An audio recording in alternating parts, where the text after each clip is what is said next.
എന്നും എല്ലാവരെയും വിഷമിപ്പിച്ചു കൊണ്ടിരിക്കുന്ന കാരണങ്ങളിലൊന്ന് കടബാധ്യതകളാണ്. വിവിധ കാര്യങ്ങൾക്ക് വേണ്ടി കടം വാങ്ങിയവരും ലോൺ എടുത്തിട്ടുള്ളവരുമാണ് പലരും. എന്നാൽ അപ്രതീക്ഷിതമായി നാം നേരിടുന്ന കോവിഡ് പ്രതിസന്ധി പലരെയും വിഷമിപ്പിച്ചിരിക്കുന്നു. വാങ്ങിയ പണം തിരികെ കൊടുക്കാൻ കഴിയുന്നില്ല, ലോൺ തിരിച്ചടവ് മുടങ്ങി, മക്കളുടെ പഠനം, മാതാപിതാക്കളുടെ ചികിത്സ, എന്തെല്ലാം പ്രശ്നങ്ങളാണ്. ഇവയെല്ലാം നമ്മുടെ ദൈവത്തിന് നിഷ്പ്രയാസം പരിഹരിച്ചു തരാൻ കഴിയില്ലേ? തീർച്ചയായും കഴിയും.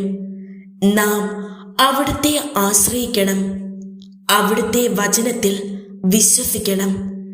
ഇതാ കടബാധ്യതയാൽ വിഷമിക്കുന്നവർക്കായി ഏറ്റുപറഞ്ഞ് പ്രാർത്ഥിക്കാൻ ചില വചനങ്ങൾ. ലൂക്ക 15-ാം അധ്യായം 31-ാം തിരുവചനം. എനിക്കുള്ളതെല്ലാം നിന്റേതാണ്. ഫിലിപ്പി 4-ാം അധ്യായം 19-ാം തിരുവചനം. എന്റെ ദൈവം തന്റെ മഹത്വത്തിന്റെ സമ്പന്നതയിൽ നിന്ന് യേശുക്രിസ്തു വഴി നിങ്ങൾക്ക് ആവശ്യമുള്ളതെല്ലാം നൽകും. ഏശയ്യ 45-ാം അധ്യായം 3-ാം തിരുവചനം.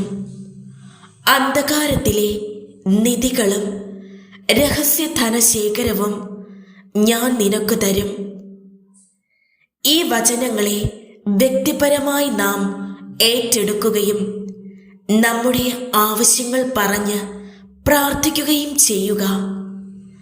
ദൈവം തീർച്ചയായും നമ്മുടെ സാമ്പത്തിക പ്രതിസന്ധിയുടെയും കടക്കെണികളുടെ മേൽ ഇടപെടുക തന്നെ ചെയ്യും.